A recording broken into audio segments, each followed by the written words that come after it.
As you know that a gravity dam is a solid masonry or a concrete structures with its cross section approximately triangular in shape, and it's so proportional that the external forces are resisted by its own weight. Since all the forces including its weight is transmitted to the foundation, a sound rock foundation is essentially required for the construction of a gravity dam.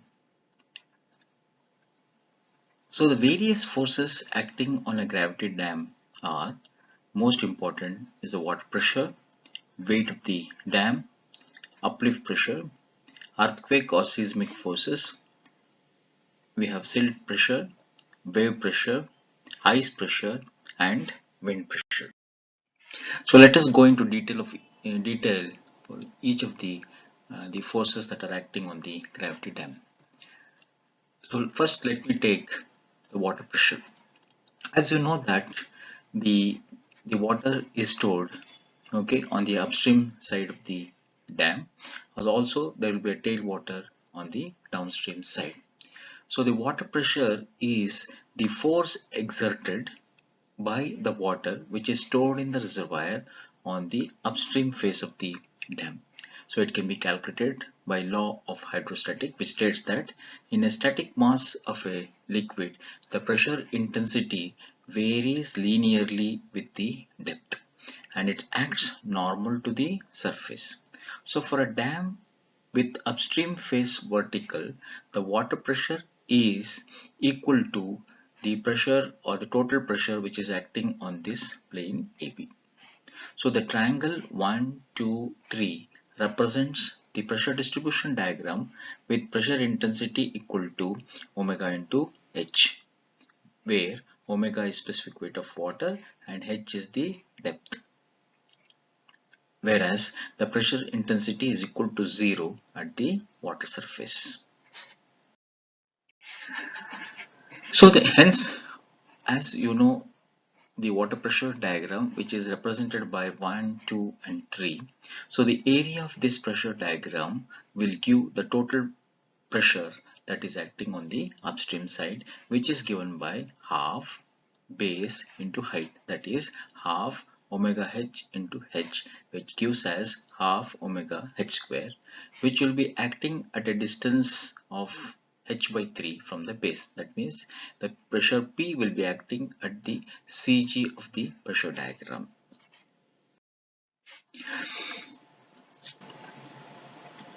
When the upstream face of the dam is completely inclined, or it is partly vertical or partly inclined, then the water pressure can be calculated in terms of its horizontal pressure as well as horizontal component as well as the vertical components. So hence the horizontal the horizontal component of the water pressure is again given by the pressure diagram, which is given as, so pH is half omega h into h, which is half omega h square, which is acting at a distance h by 3 from the base. But the vertical component is given by the weight of the water that is contained in the portion A, B, C, D. So now you can divide these portions into two components. So one is the rectangular portion and the triangular portions. So if you calculate the weight of water in this portion, so which will be acting at the CG, is given as PV1. Similarly, calculating the weight of the water in this portion, in the triangular portion, is given as PV2.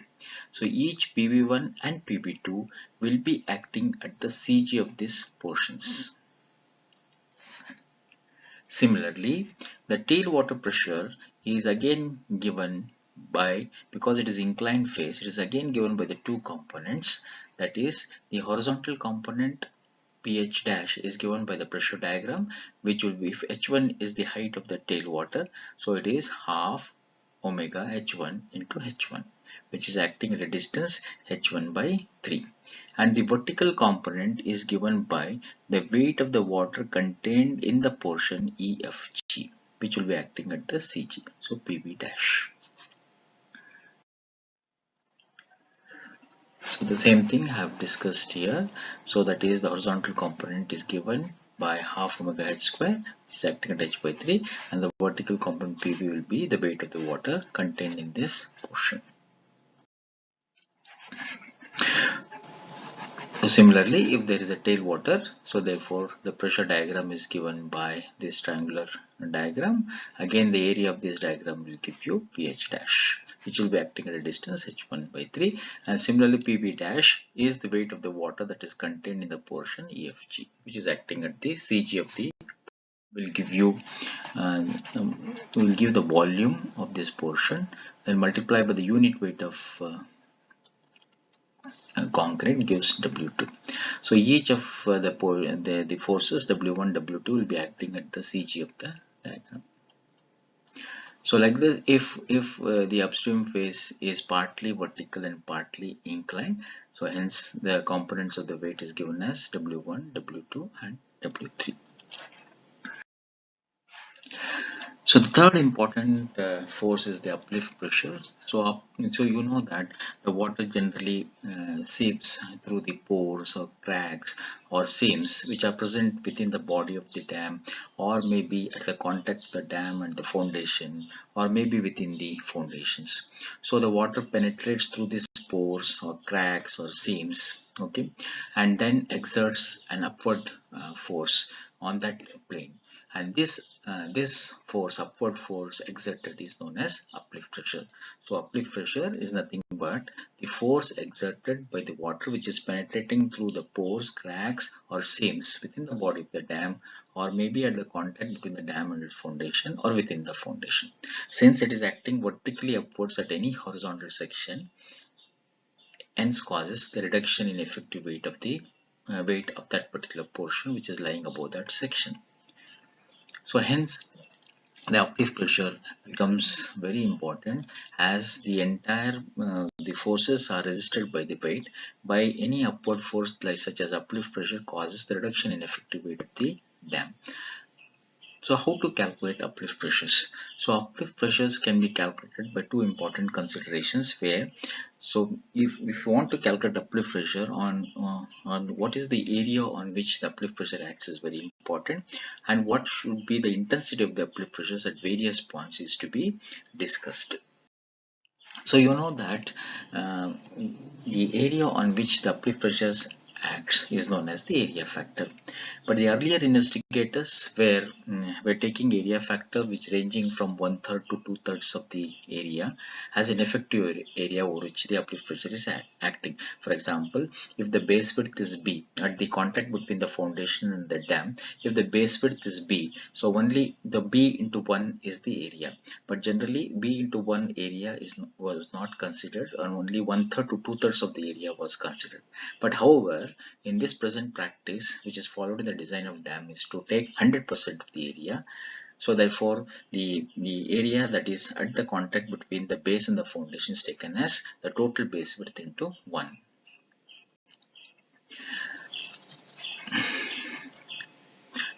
Now that was about the area factors. So now what is the intensity of the uplift factor or uplift pressure?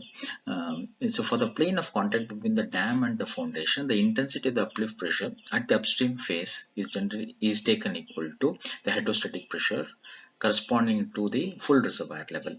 If h is the height of the water, so omega into h is the intensity of uplift pressure at the upstream side. And at the downstream side, if the tailwater is h1, so then the intensity of uplift pressure is omega into h1. If there is no tailwater, then there is no uplift pressure at the downstream end. So along the plane, so uplift pressure is assumed to vary linearly, that is varying from upstream to downstream phases as a linear diagram. So that's what explained here. So now we have considered a case of a dam where we have the full reservoir level up to depth h and the tailwater level h1. So I was discussing about the what should be the intensity of uplift pressure. At the upstream phase, the intensity, because height is h, so it is taken as the hydrostatic pressure, which is omega into h. Similarly, at the downstream phase, if the height is h1, the height of the tailwater is h1, so the uplift intensity factor is omega into h1, and along this plane it is assumed to vary linearly. So how to calculate uplift pressure diagram? So the uplift pressure diagram is suitably divided into portions like rectangle and triangular, and the area of this diagram gives u1, which is acting at the CG of this diagram. Similarly, the area of this diagram gives u2. So these are u1 and u2 are the uplift pressure acting at the CG of that portions. Sometimes we have the upstream phase partly vertical and partly inclined. So the total area factor is taken as the B into 1. So therefore, uplift pressure is assumed to act over the 100% of the area. Okay. So here again, if h is the height of the full reservoir level, so uplift intensity factor is taken as omega into h. Similarly, if h1 is the height of tailwater, so omega into h1. So it is assumed to vary linearly from upstream to downstream phase, again divided into rectangular and triangular portions. As so the area of this diagram gives u1 and area of this triangular portions gives u2. So uplift pressure can also be reduced by forming drains, that is drainage gallery, within the body of the dam, or by having the drainage or drilling drainage hole deep into the foundation rocks. So such drains are generally provided near the upstream face of the dam.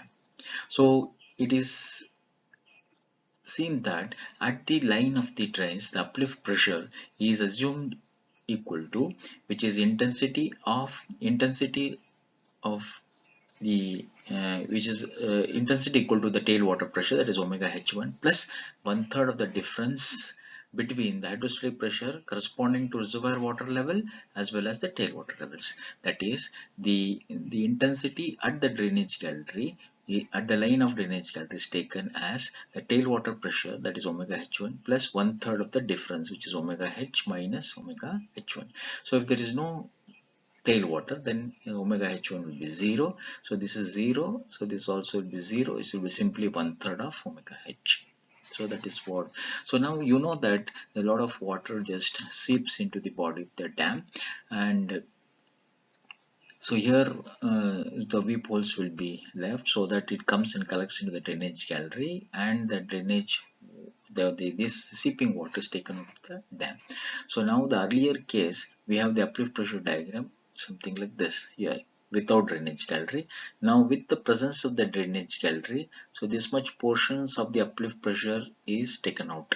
So that means we are trying to reduce the uplift pressure by providing the drainage gallery. Since the area gets reduced of the uplift pressure diagram, so similarly the uplift pressure gets reduced. So this is one way of reducing uplift pressure by providing a drainage gallery. So here it is divided into suitable portions like rectangular, a triangular, one more triangle, and a rectangle here, and finding out the area of each of the portions, giving as u1, u2, u3, u4. So that's how you find out the uplift pressure. So I will discuss how to calculate uplift pressure in later while solving the problems. So another way of reducing uplift pressure is to provide a grout curtain at the upstream face of the or near to the upstream face of the dam, or providing a cutoff wall. So the very purpose of the cutoff wall is to reduce the underflow of water which through the foundation, and thus results in the reduction of the uplift pressure. So by providing the cutoff wall, so here the uplift pressure is reduced because the underflow of water is reduced. So that's the reason why uplift pressure gets reduced. We have seen that the by providing a cutoff wall. So how to account for this crowd curtain? By introducing a term which is known as the intensity factor. So intensity factor is defined as the ratio of actual intensity of uplift pressure developed to when cutoff fall is provided to the intensity of uplift pressure when cutoff fall is not provided. For example, if a cutoff fall is provided, then the uplift intensity factor is say 60 kN per meter square, and if cutoff fall is not provided, then the uplift pressure is say 100 kN per meter square. So therefore C becomes now 60 divided by 100, which is equal to 0.6. So if you multiply 0.6, so naturally this ordinate gets reduced. You multiply by 0.6, again the ordinate gets reduced, the area of the uplift pressure diagram gets reduced, and in turn it reduces the uplift pressure.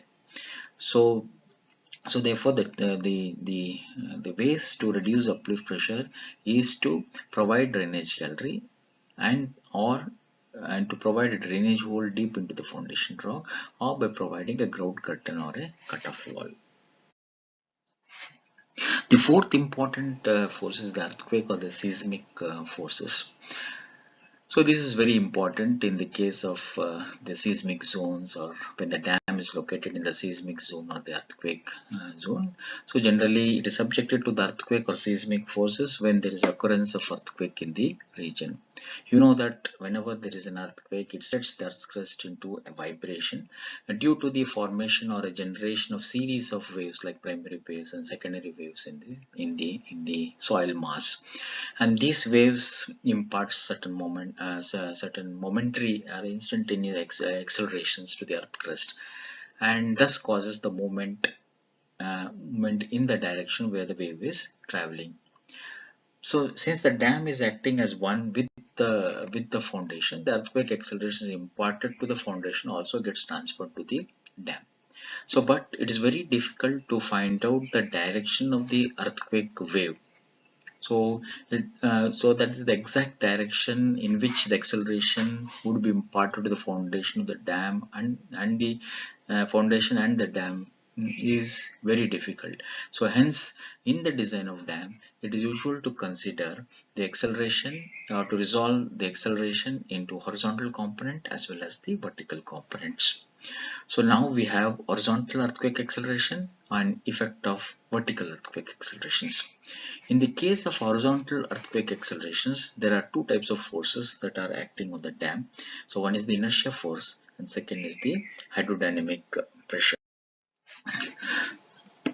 So let us come to first the inertia force. So you know that when the foundation of the dam is set into motion by an horizontal acceleration, then along with the dam and along with it along with the foundation, the dam must move to avoid rupture. But that doesn't happen. So because the dam however opposes, because of its weight, it however opposes the motion due to inertia, and hence the dam is subjected to inertia force in the horizontal directions. So this inertia force is the resistance that is given by the body of the dam, and hence it is opposite to the acceleration that is imparted to the dam.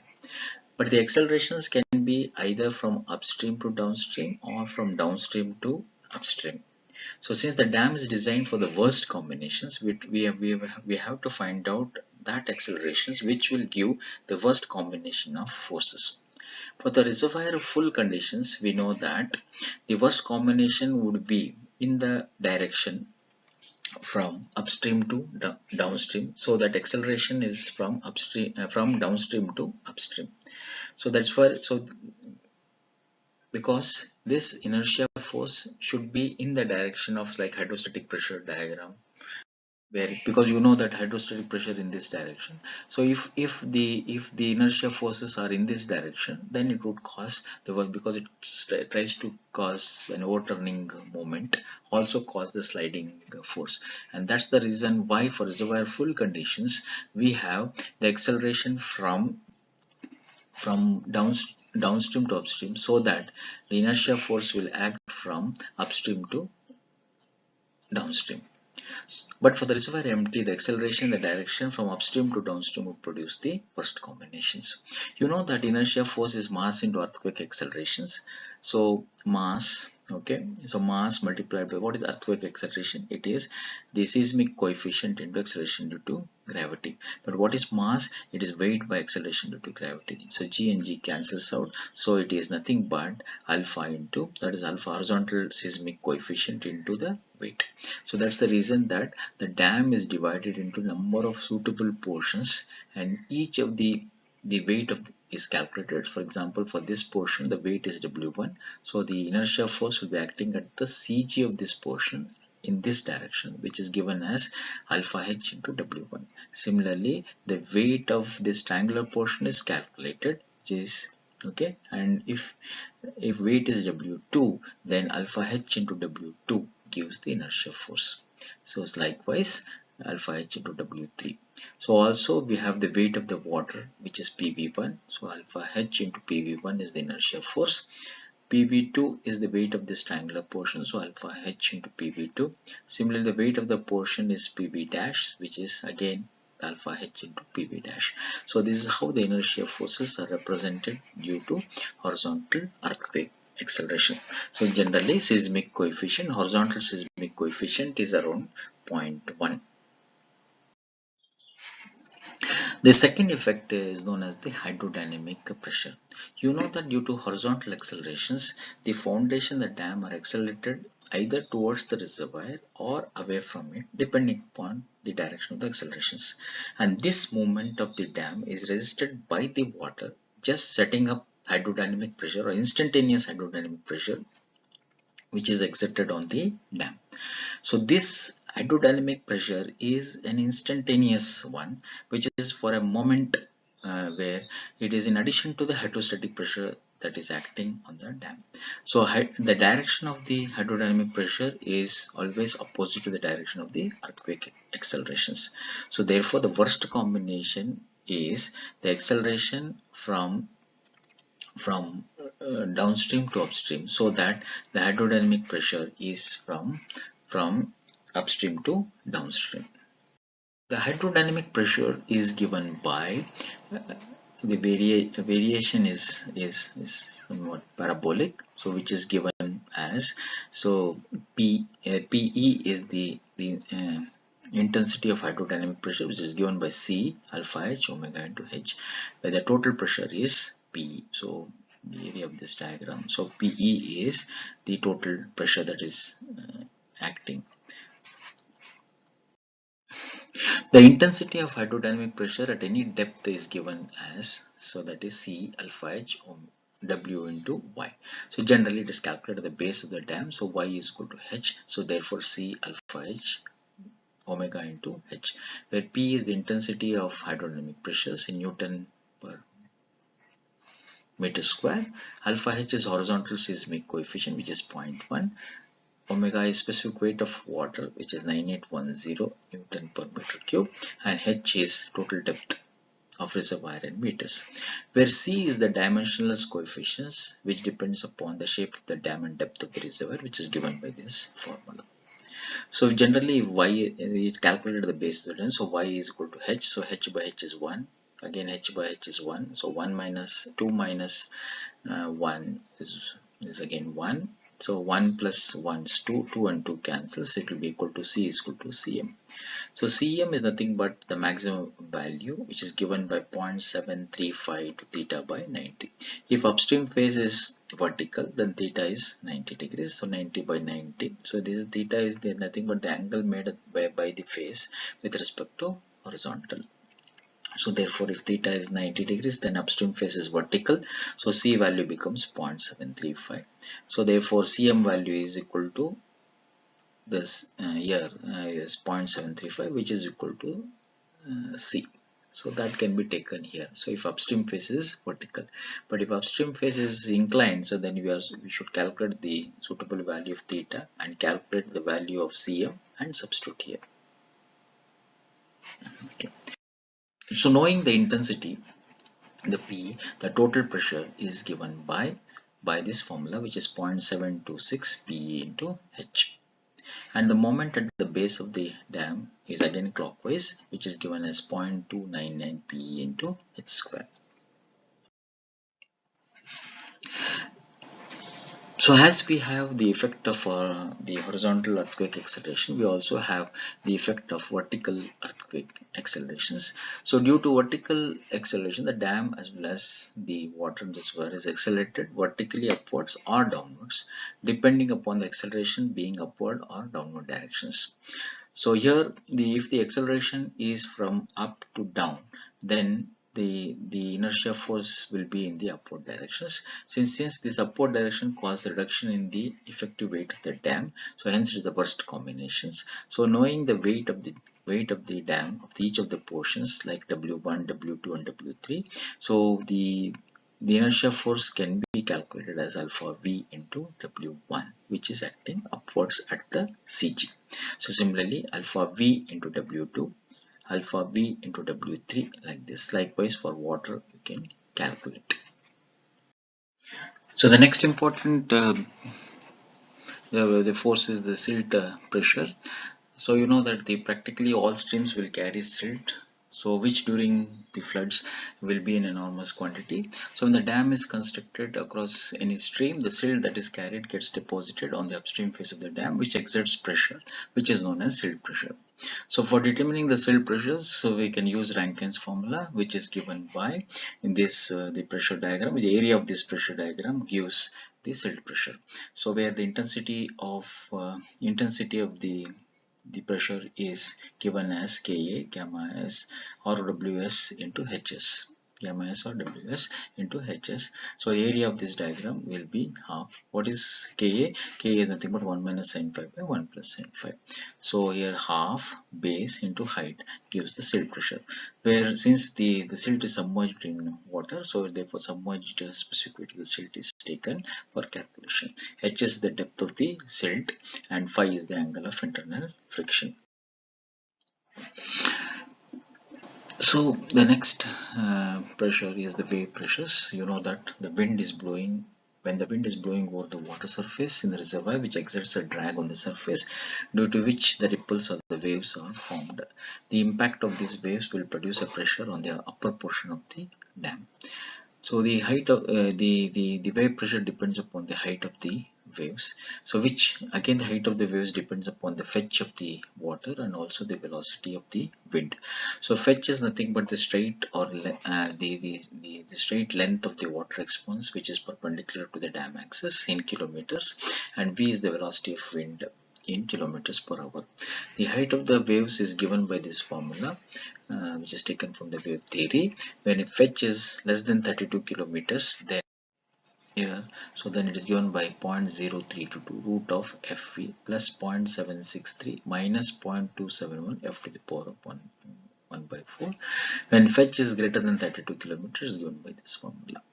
So knowing the height of the wave, so knowing the height of the wave pressures can be calculated by 20 hw square, where it is acting at a distance of 3 by 8 hw. So ice pressures and wind pressures are not that important. So the ice pressures is exerted on the dam by sheet of ice formed on the entire surface of the reservoir. So when it is subjected to contraction expansion due to the changes in the temperature. So as per IS 6512, ice pressure is taken as 250 kilonewton per meter square, which is applied at the face of the dam over the area of contact of ice with the face of the dam. The wind pressure is not that significant and therefore is generally not considered design of dams. However, it can be taken at the rate of 1 to 1.5 kilonewton per meter square over the area that is exposed to the wind. So next is the middle third rule. So you know that whenever the dam is acted upon by the various forces, we can find the horizontal component as well as the vertical component. So horizontal component, the summation of horizontal component is say sigma h, and summation of vertical component is sigma y. So again by law of parallelogram of forces, we can find the resultant.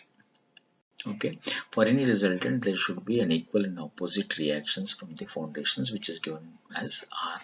So that can be resolved into sigma V and sigma H. It is observed that the sigma V is not acting CG of the base of the dam. So it will be at an eccentric distance E. Okay, so now sigma V is at an eccentric distance E. So applying an equal and opposite forces sigma V and sigma V at the CG. So now this can be, that means any eccentric force can be reduced to one concentric force, that is sigma V, and the moment. So moment is now this sigma V and this sigma V forms a couple. So which is, that couple is given by sigma M, which is equal to sigma V into E. Now you know this, how an eccentric force that is acting at a distance E is converted into the concentric force and the moment. So therefore, now we'll try to calculate the stresses due to this. Now since sigma V is passing through the CG and it is a compressive force, so therefore any compressive force divided by the area will give the compressive stress. So therefore force divided by area. So force is sigma V, area is B into 1. Now due to moment, the bending stresses are created. So the bending stresses are developed, which is given as M by I into Y. So M is nothing but sigma V into E, whereas moment of inertia I is 1 by 12 into 1 into P cube. So the maximum fiber distance is, this is the total is B, so therefore from CG it will be B by 2. So substituting this in the equation, so we get 6 times, that means plus or minus, so one side it is tension, other side it will be compression. So this side compression and tension. So 6 times sigma V into E by P square. So now you just adding these two, so the effect of sigma V and effect of sigma M, so we can get resultant stress at the toe given by sigma V by B, which is compressive, plus, because this side it will be compressive, so plus 6 times sigma V E by B square.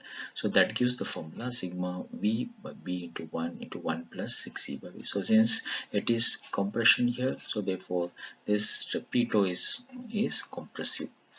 The resultant stress at the heel is given by this is compression. So then this side it is minus, which is tension, so minus, so 6 times sigma V E by B square, which is given as sigma V by B into 1 to 1 minus 6E by.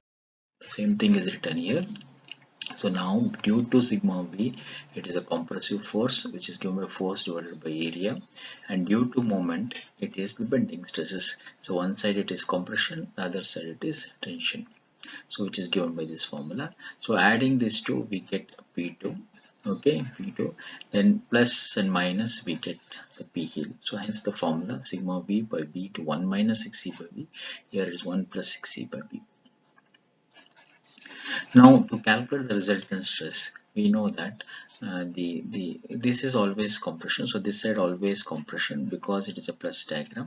But now here in this side it depends upon the value of E. You know that when E is equal to B by 6, E is equal to B by 6, so 1 minus 1 0, so it will be a triangular diagram, which is a compression diagram. So resultant diagram will be compression.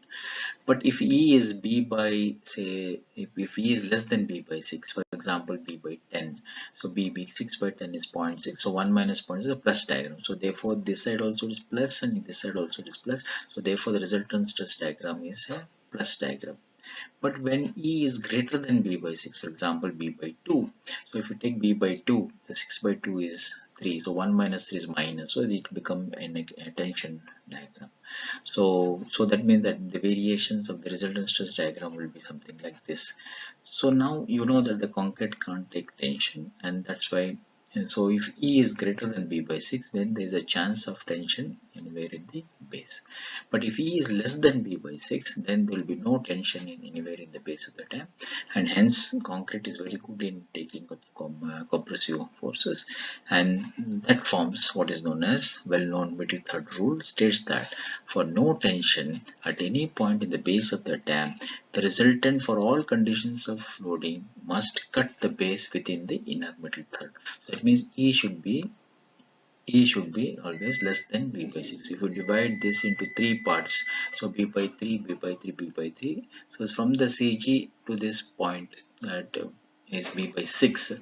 If resultant crosses b by 6, that is eccentricity, so therefore then there's a chances of tension on this side. Okay, so that's the reason for no tension, E should be less than b by. So we shall discuss about the principal stress and the shear stresses acting in a gravity dam.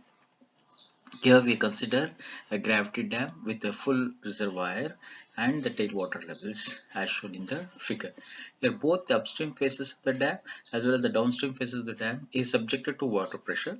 So since the water is at rest, so the water pressure will be normal to the face, and since this is at rest, water is at rest, so there will be no shear stresses, and this plane becomes the principal planes. So principal planes are those planes on which only normal stresses are acting. Here the normal stresses is the water pressure. So we know that in strength of materials the two principal planes are always mutually perpendicular to each other. So therefore if DE is the principal plane, then EF will be the another principal plane. Similarly on the downstream side, so the tailwater pressure will be acting normal to the face, and since there is no shear stress, so AB becomes the principal planes. So another principal plane BC is at right angles to AB. AC and DF are a part of the base of the dam, and where the normal stresses as well as shear stresses are acting.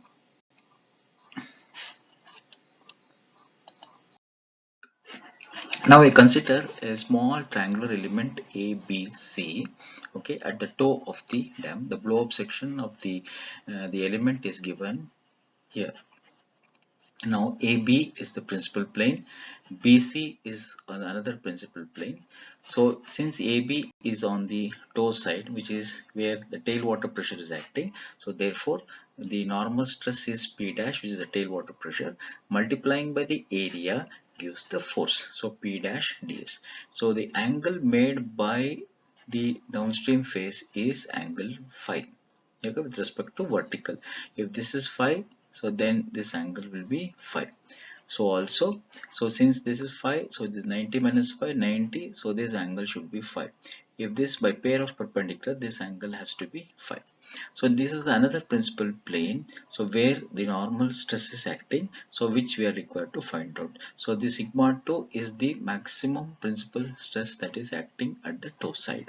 So this the part of the base of the dam, that is AC, is not a principal plane, so it is subject, since it is subjected to normal stress as well as shear stress. So let the normal stress be the vertical stress that is developed, which is P2, multiplying by the area, that is dx, into 1 gives the force. Similarly the shear stress is toe into dx, so that is converted into force.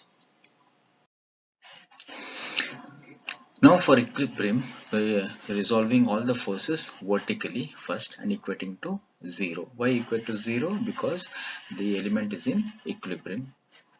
So now, so taking all the upward forces as positive, so P2 into dx, P2 into dx minus, so resolving resolving P dash ds in vertically, so that is P dash ds into sine phi. So here this component will be cos. So sigma 2 dr cos phi, so which is acting downwards. So P dash ds sin phi is also acting downwards, so minus sine. So now from this triangle, sin phi is ds by dx. Therefore ds is written as dx into sin phi. Cos phi is dr by dx. So therefore dr is dx cos phi. Substituting the values of ds and dr in these expressions, we get p2 dx minus p dash. ds is dx sin phi into sin phi minus sigma 2 dr is dx cos phi. Substitute here into cos phi is equal to 0. So cancelling dx throughout, so we get sigma 2 cos square phi should be equal to p2 minus p dash sin square phi. So dividing by cos square phi throughout, we get sigma 2 as p2 secant square phi minus p dash tan square phi. If p dash is 0, then sigma 2 is p2 into secant square phi. Since sigma square phi is always greater than 1, shows that the sigma 2 is always greater than the vertical stresses. So sigma 2 is always greater than P2. Taking the same element, we are resolving the forces in the horizontal directions. So taking this direction as positive, so sigma 2 dx plus, so resolving P dash ds in this direction, which is P dash ds cos phi. So again plus, so then resolving this in this direction, so sigma 2 dr, this will be sine phi, so minus sign because it is in this direction. So minus sigma 2 dr to sine phi should be equal to 0. Substitute the values of ds as dx sine phi and substitute the value of dr as dx cos phi. So cancelling dx throughout, we get sigma 2 as the shear stress at 2 as sigma 2 cos phi sin phi minus p dash sin phi cos phi. Taking sin phi cos phi is common, so which gives shear stress as sigma 2 minus p dash sin phi into cos phi. So we had derived an equation from equation 2 that we know that sigma 2 is p2 secant square phi minus p dash tan square phi. Substitute the value of sigma 2 in here in equation 5 and simplifying, so we get sigma 2 as p2 minus p dash tan phi, because secant square here tan square phi p dash is taken common, so 1 plus tan square phi is secant square phi, so secant square is common, so comes out, so secant square phi can be written as cos square phi, so 1 cos phi gets cancelled, sin phi by cos phi is tan phi. So similarly we can write the expression based on this for the shear stress at the heel. So next is to concentrate on the modes of failures of the dam or the stability requirements. The various ways in which the dam can fail can be by overturning, or can be by sliding, or by overstressing. In the case of an overturning, the dam will overturn if the resultant of all the forces tends to go outside the base of the dam. So when such condition generally doesn't arises, so therefore such because the resultant never goes outside the base of the dam, but when there if there is like a crushing at the toe of the dam because of the excessive compressive stress that is developed, which may exceeds the allowable compressive stress, then the crushing of the toe takes place and the base width might get reduced, and then resultant may fall outside the base of the dam. But we had earlier seen that in the middle third rule that if the eccentricity of the resultant is less than or b by 6, that is the resultant falls within the inner middle third, then there will be no tensions. So one way of safeguarding overturning, or to see that the crushing doesn't take place, so then to restrict the resultant to be within the inner middle third. So nowhere tension should develop in the base of the dam. If you satisfy this, then the overturning can be prevented. Another way of to prevent overturning is to calculate the factor of safety against overturning. So factor of safety against overturning is summation of resisting moment by overturning moment. Resisting moment is the anti-clockwise moment due to the weight when you take moment about the toe, so it's anti-clockwise moment. So all anti-clockwise moment is the resisting moment or the restoring moment, and the water pressure or uplift pressure or hydrodynamic pressure all causes a clockwise moment which tends to overturn the dam. So if the resting moment is greater than the overturning moment, the dam is safe against overturning.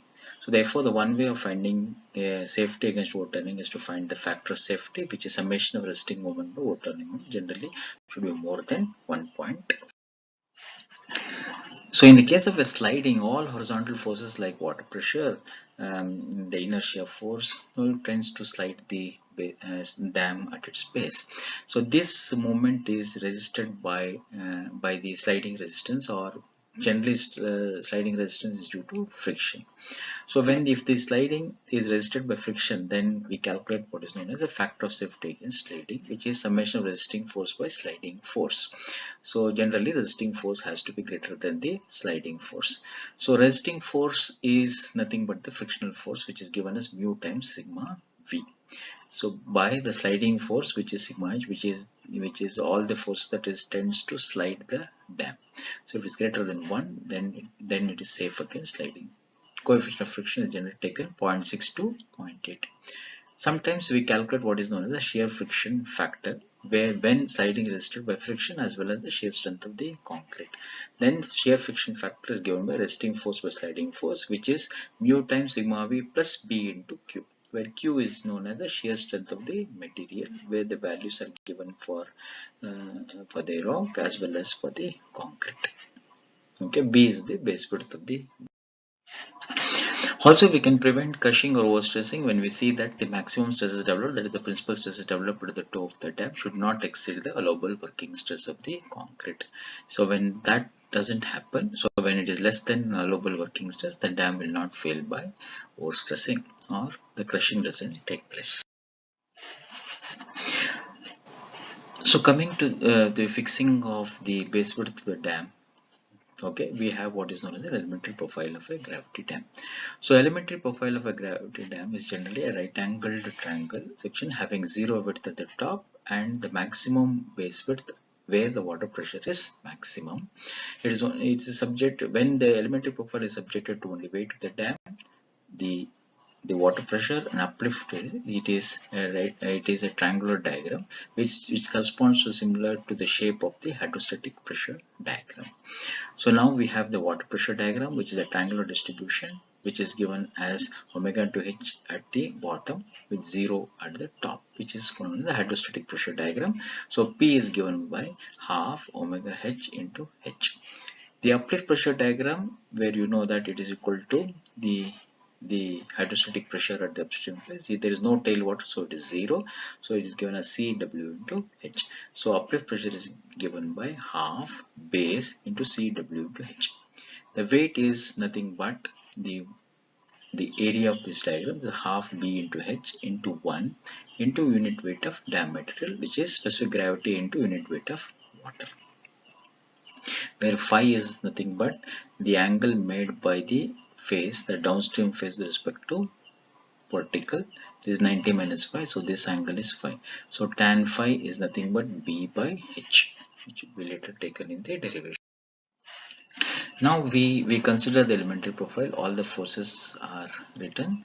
So now to calculate weight of the dam, you know that it is the area into length, that is half B into H into 1 into unit weight of dam material, that is given as specific gravity of dam material into unit weight of water. It will be acting at a distance B by 3 from the heel. Similarly, water pressure is given as half omega h into h, which is acting at a distance h by 3 above the base of the dam. Uplift pressure is again given by the area of this diagram, which is half b cw into h, which is acting at a distance b by 3 from the heel.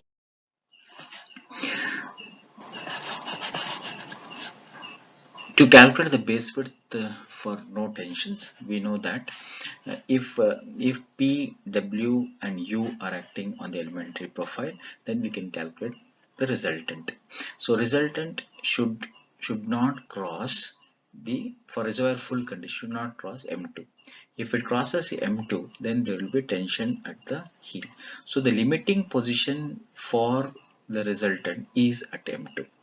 So therefore, because this dividing into 3 parts, so B by 3, B by 3, B by 3, CG is exactly at the center of B by 3. So this distance will be, the distance of the resultant will be B by 6. It cannot exceed B by 6. So E will be equal to B by 6.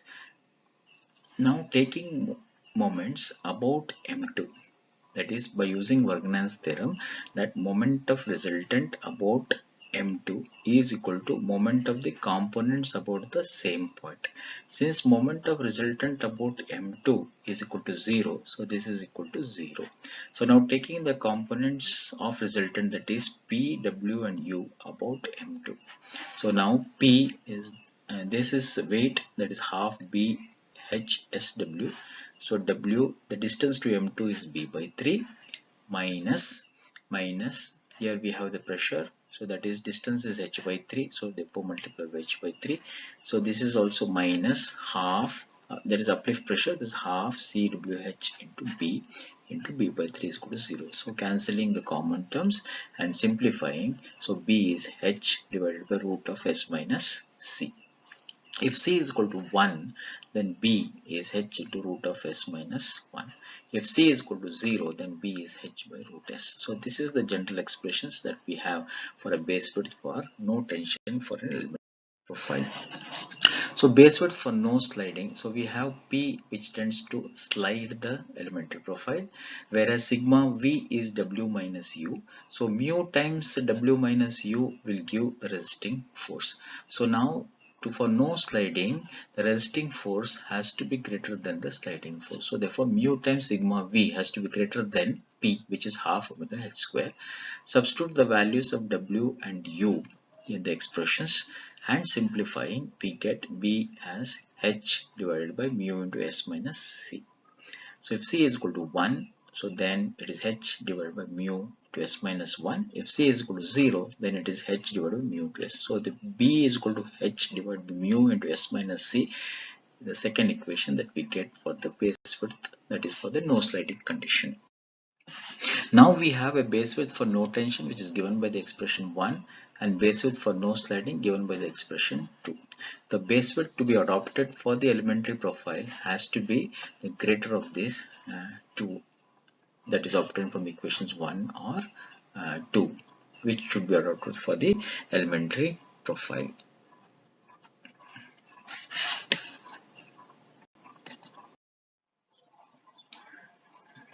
The stresses developed in the elementary profile is to be calculated. So we know that P2 is given by the expression sigma B by B into 1 plus 6E by B, and P heel is given by sigma B by B 1 minus 6E by B.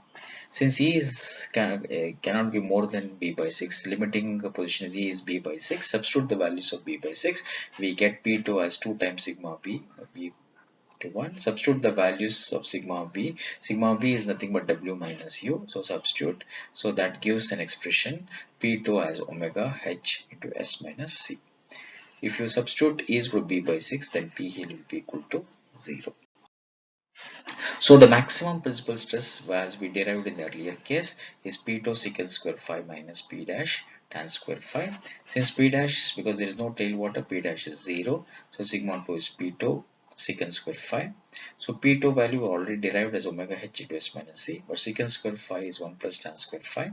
And we know that tan phi is nothing but B by h. So therefore, we can substitute here omega h S minus C into 1 plus B square by h square.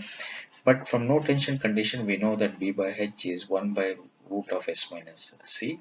So substitute again for B by h here, and finally reduces to omega h into S minus C plus 1. The maximum shear stress at the toe is given by this expression, which we had already derived in the principal stress and shear stress topic, which is given by P toe minus P dash tan phi. Since P dash is 0, we know that it is P2 into tan phi.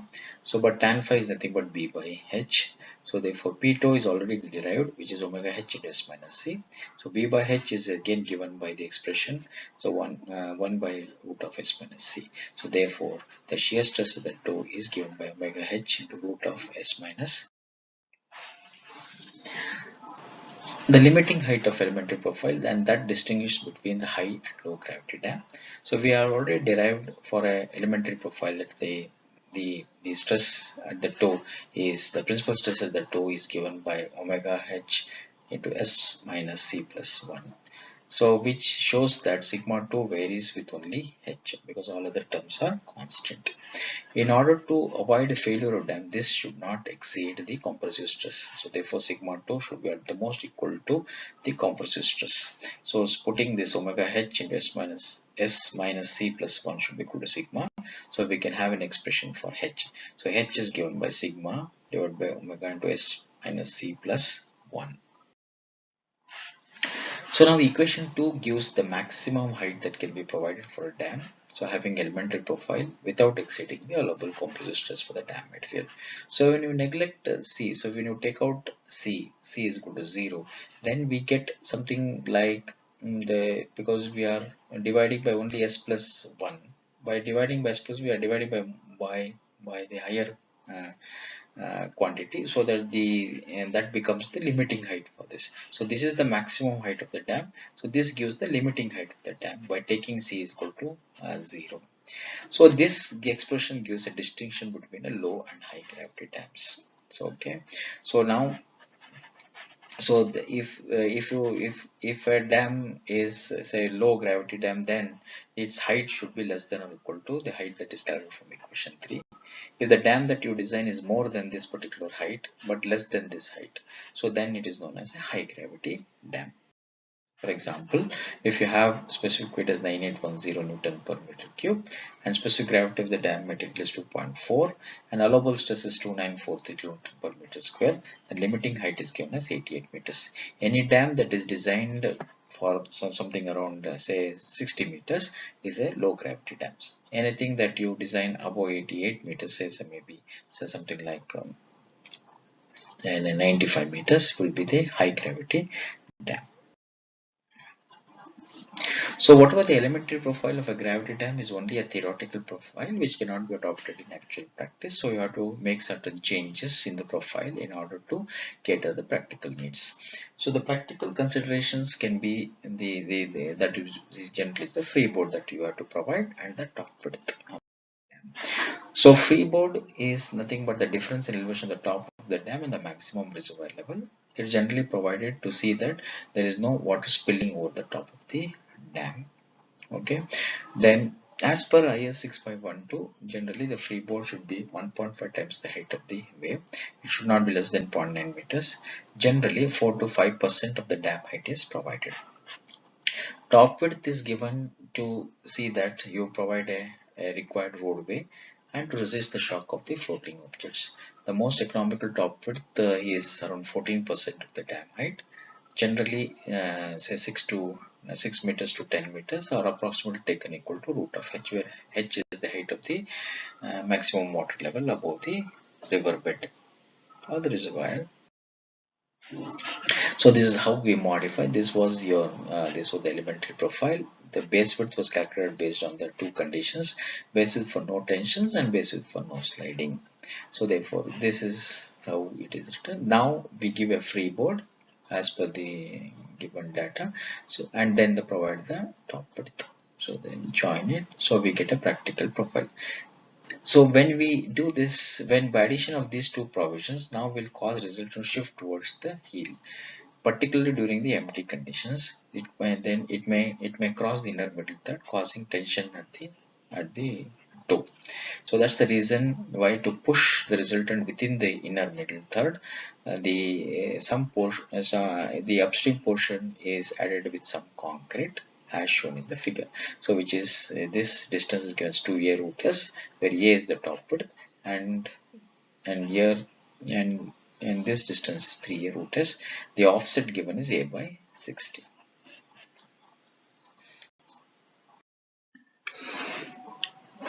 So coming to the problems on gravity dams, in earlier lectures were on the concepts of gravity dams, where we discussed about the various forces acting on the gravity dam and also the modes of failures of gravity dam, which we discussed as the factor safety against overturning, factor safety against sliding.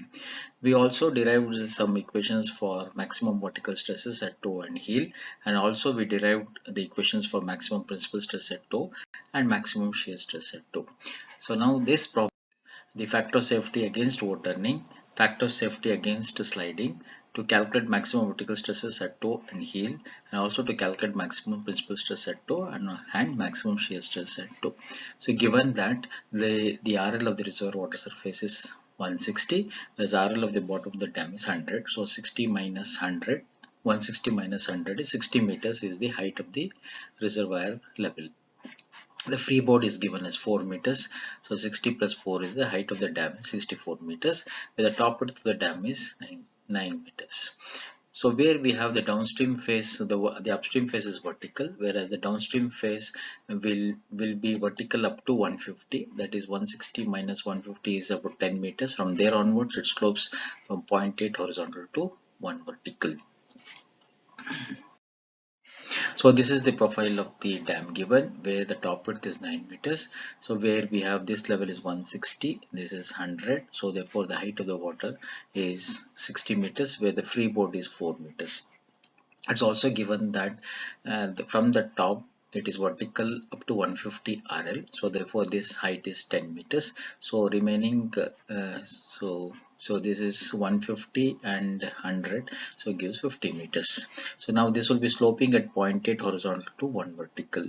For 1 vertical it is 0.8 horizontal, for 50 verticals it will be 40 horizontals. So this distance will be 40 meters, which you are supposed to calculate. So 40 and 9, so the total base width will be 49 meters.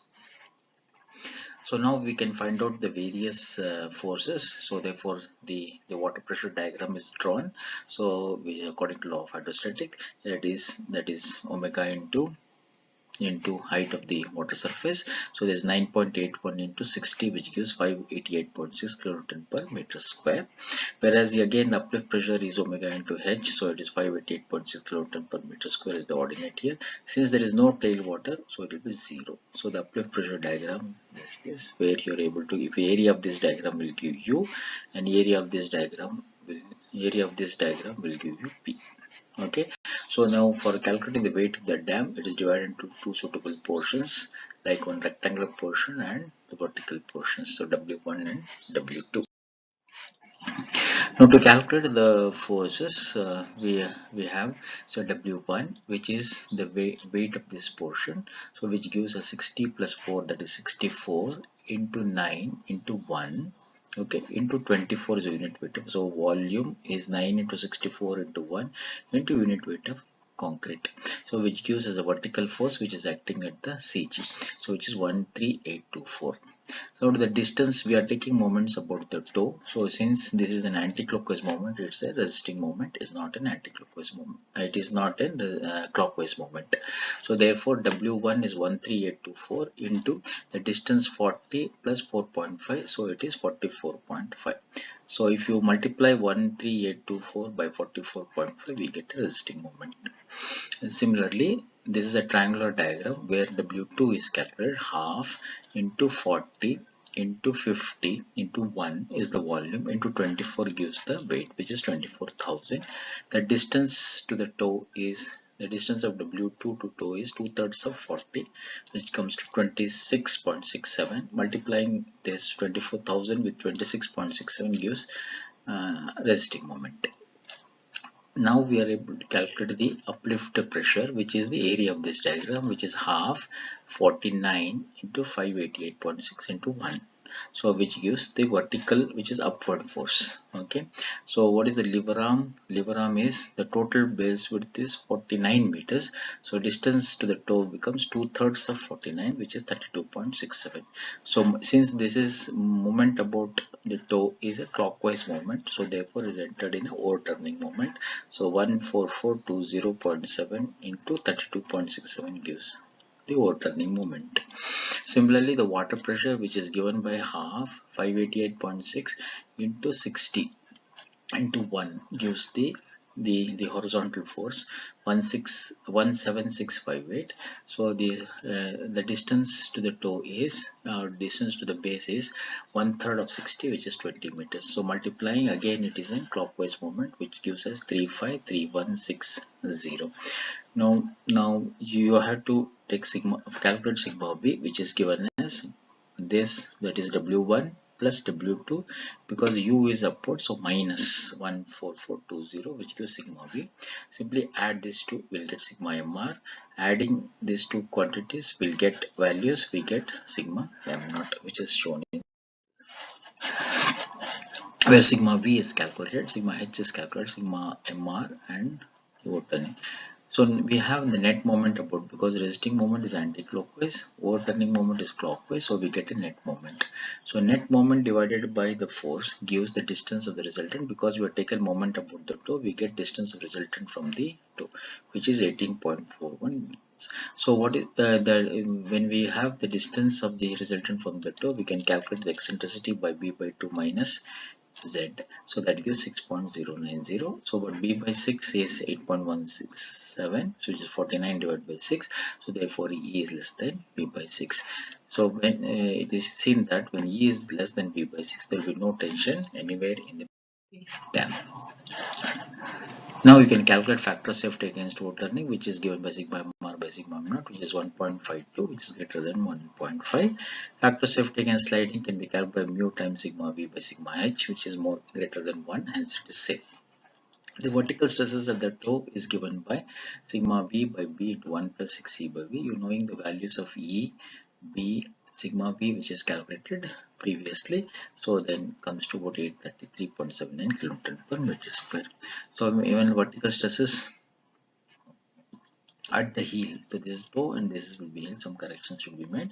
So this is heel, so which is given by sigma v by b into 1 minus 6e by b, which is 121.45. so maximum principal stress at toe is p toe secant square phi, so where there is no tailwater, so therefore p2 into 1 plus tan square phi. So tan phi, because phi is this angle, so this angle will be phi, or it is, so tan phi is if this angle is phi, so therefore this angle will be phi, so it is 40 divided by 50, which comes to 0.8. So tan phi is 0.8. So p2 into 1 plus tan square phi comes to 1367.42 kilonewton per meter square. Maximum shear stress is p2 into tan phi. So p2 value is already calculated, hence we get the shear stress at the toe. So this was a very simple case where upstream phase is vertical, no tailwater pressure. We take up the second problem where the RL of the top of the dam is given. RL of reservoir water surface is 160, so 4 meters is the freeboard. So bottom of the dam is 100, so 66 meters will be the H. So the height of the reservoir water level plus 4 meters, so 66 plus 4, 70 meters is the height of the dam. So top of the dam is given. So also it is given that downstream face is vertical up to RL 160 and then slopes. So but the upstream face is vertical up to RL 135 and then slopes at 1 horizontal to 10 verticals.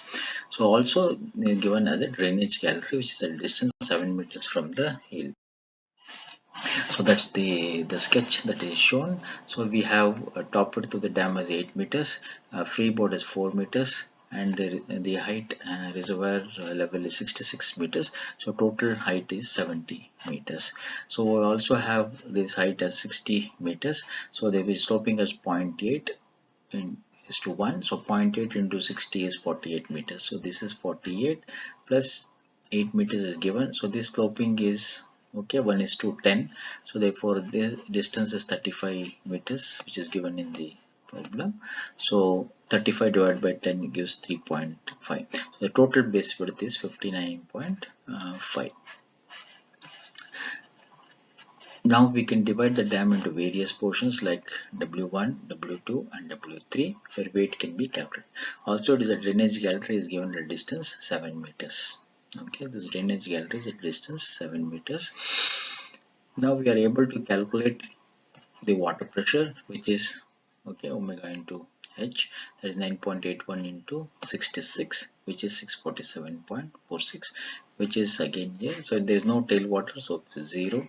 So we have the and then because of the drainage gallery, so here the pressure intensity at the uplift pressure intensity at the drainage gallery will be equal to tailwater pressure plus 1/3 of the difference.